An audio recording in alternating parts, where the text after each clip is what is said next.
Dua warga desa Kartadewa, Kecamatan Penungkal, Kabupaten Pali, Juni Effendi dan Giman, babak belur di amuk massa di Kelurahan Gunung Kemala, Kecamatan Prabu Muli Barat, Kota Prabu Muli, Senin 27 Juni 2022, sekitar pukul 9 waktu Indonesia Barat. Penyebabnya, kedua orang tersebut terpergok hendak mencuri sepeda motor milik Yendri, warga Jalan Gimar, Kelurahan Gunung Kemala, Kecamatan Prabu Muli Barat yang diparkir di Pondok Kebun.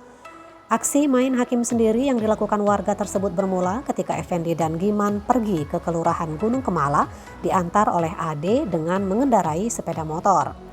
Setibanya di kawasan Gunung Kemala, Juni Effendi dan Giman melihat sepeda motor yang terparkir di kebun, sementara pemiliknya tengah asik menyadap karet. Lalu keduanya mendekati sepeda motor tersebut dan kemudian mendorongnya. Namun aksi kedua residivis itu diketahui oleh Yendri dan langsung meneriaki kedua pelaku. Sadar aksinya ketahuan, kedua pelaku langsung melarikan diri. Namun apes bagi mereka, keduanya berhasil ditangkap warga.